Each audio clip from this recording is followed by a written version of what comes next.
behind almost all of my work there is some idea, there's some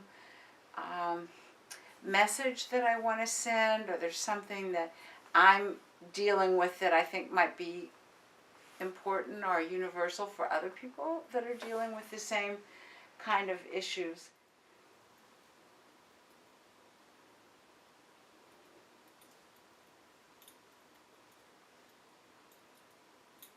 With this one, I wanted to make a form that was a delicate balance. The delicate balance of raising children, having a relationship, having a career, how you put all of that together. And the form actually is meant to look like it might fall over, that it might collapse at some point, and for there to be a space between the two forms, because I'm a very big believer in the independence of two people really contributes to a relationship.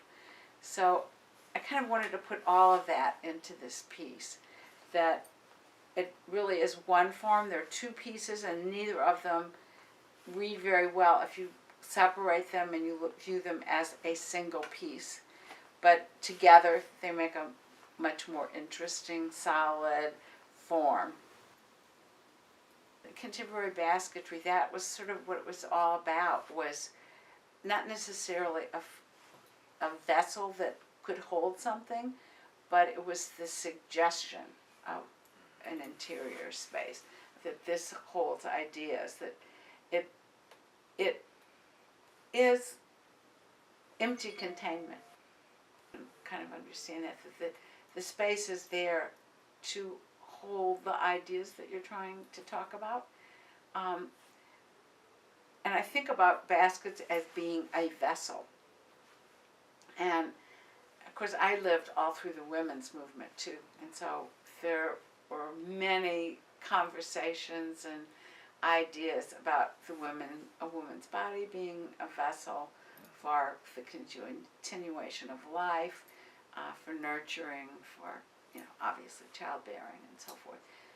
So it sort of became a natural thing that growing out of the women's movement and trying to talk about your experience as a woman, that basketry would be sort of a natural form.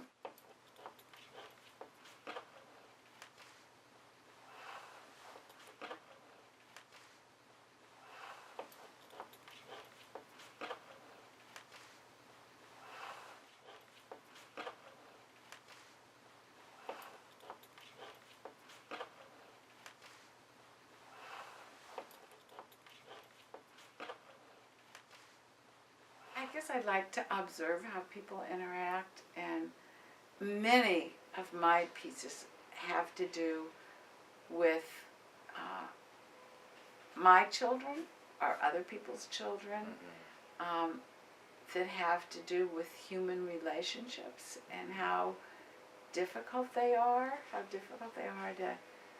to nurture, to continue, to sustain over a long period of time, and yet how very important they are, well, certainly to me.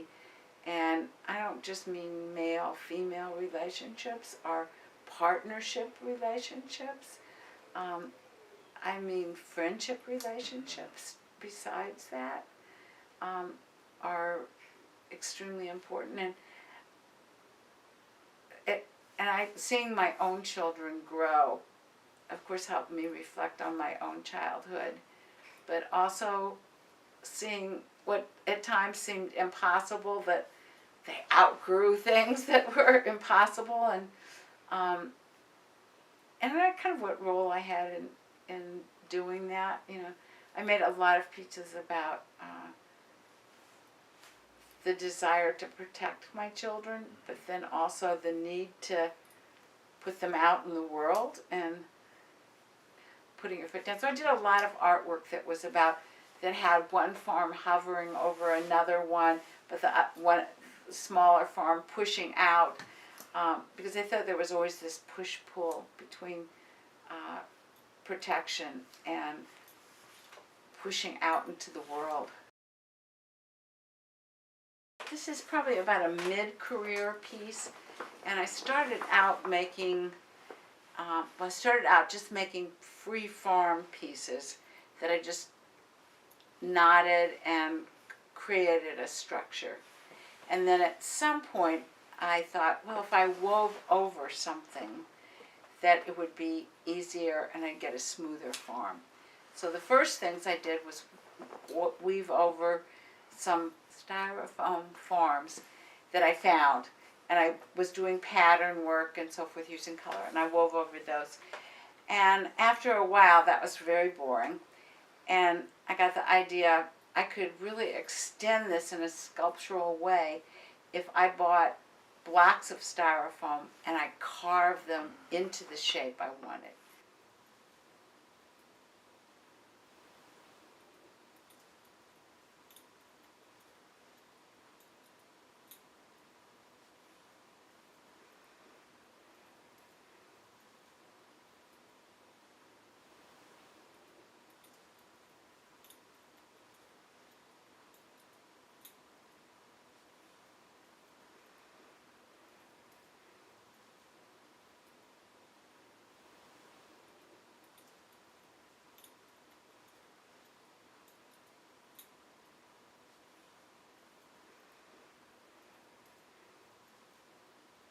Somewhere along the line of having two pieces that were interdependent, and making these very solid forms that you couldn't see into, at some point I thought, wouldn't it be interesting if you could see through the form? And then if you can see through the form, what are you going to put inside it? What see through to what was kind of my question. And this particular piece I made for two very good friends who were collectors who had two children, two twin boys. And so I can't remember what was my idea of theirs, but the two boys, one loved orange and the other loved blue. So that's where the two colors come from. And it was just meant to be a form that contained these two little beings. And that was where that came from. And this was among the first of a whole series that I did of these sort of complicated forms.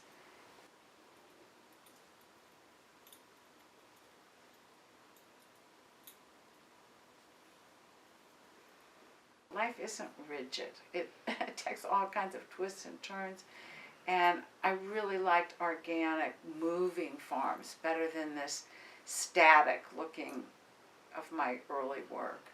And so I just kept pushing that to make them look like they had more energy, more movement, that they had the ability to change and move, and they weren't just in one stiff place, which is kind of symbolic of, like, I don't want to be in one stiff place for myself either. I want to keep moving. So that was certainly a theme throughout. And then the forms would evolve as my thinking evolved. The forms would evolve too.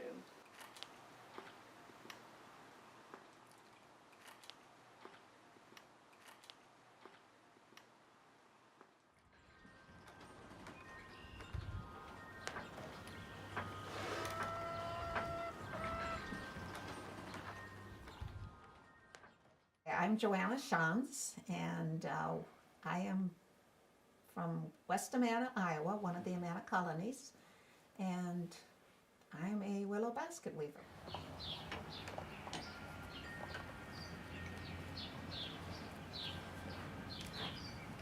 Well, we opened a broom and basket shop, revived the broom making, and then I wanted to have information on baskets, because the Amanas made 3 types of baskets, and willow was the most popular made because all the villages made willow baskets.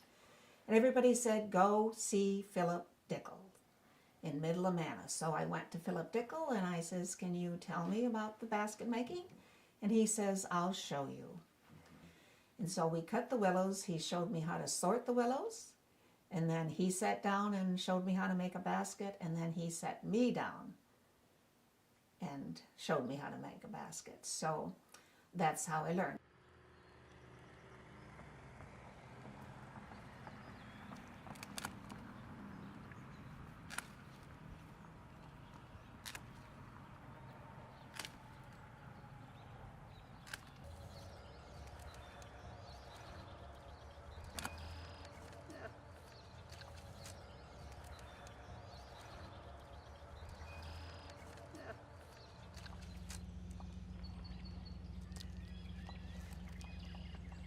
Okay, the last one's on this bush. When I first learned, that was the time that basketry was being revived across the country, because there were other traditional baskets being made across the country, and people were learning and teaching, and it just kind of grew from there. I did take a lot of lessons or took basket classes from other teachers. And the students, of course, when you're first teaching, Kathy and I had our, every time we teach, every year we teach, we would revise our directions because we found another way of saying something or another way of making it easier. Every teacher I take from, I've learned something from, and it has changed my teaching. And now when I teach, a lot of the techniques I do the same techniques, but I do them a little bit differently than Philip did it, from all the teaching that I've done and the teachers that have taught me different little tricks and techniques with willow.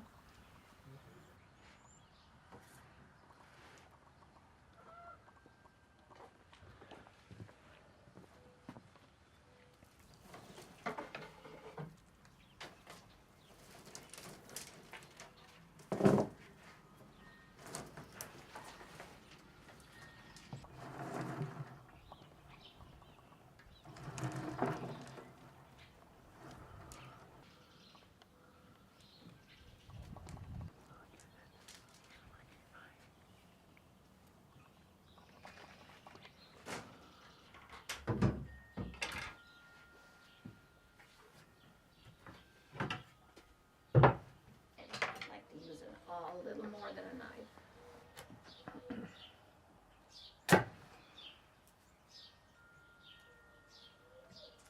And put two.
once I started weaving, I just felt good weaving.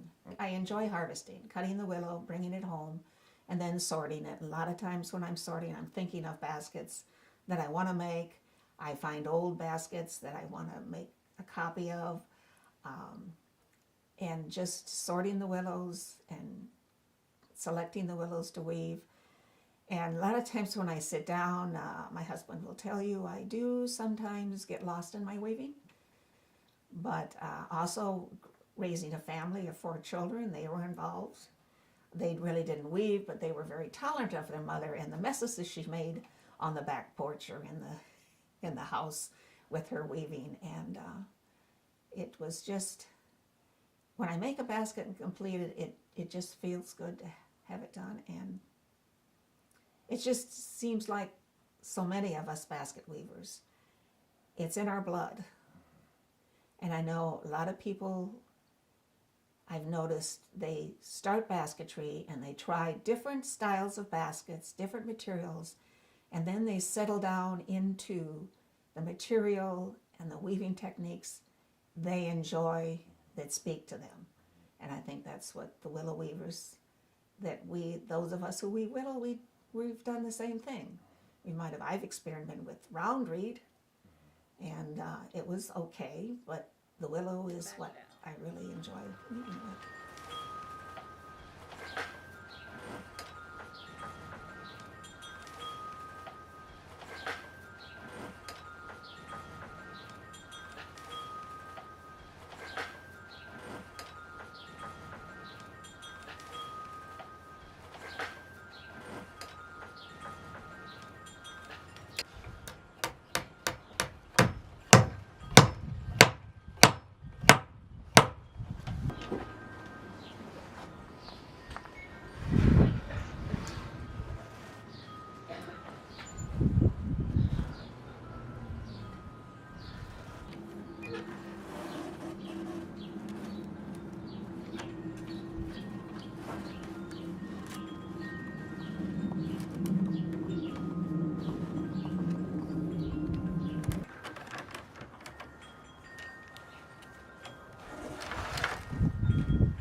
Yeah, and each village had a willow basket maker.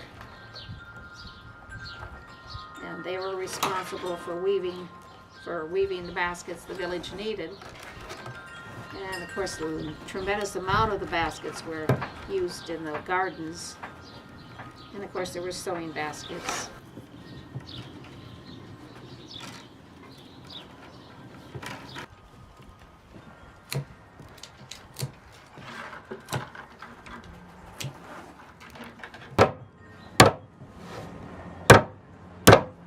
You see it pop right down. Okay, see? Yeah. There's the inside, there's the sides, and the replaceable bottom foot. Nice. That's perfect. Like once I said that I picture myself as a little old lady at the side of the road weaving baskets. So if they can just, I told my family, just put me in the room with willows and let me sit. Feed me once in a while and I'll be happy. I just feel honored being honored. When the letter came, I thought it was renewal of membership, so I put it aside. And then later I read it and thought, oh my God. Meeting other basket weavers throughout the ages is just a wonderful world of basketry. Weaving keeps me grounded, probably. Brings me back to earth sometimes. Just makes me feel good and happy. And I'm just gonna keep weaving as much as the good Lord lets me.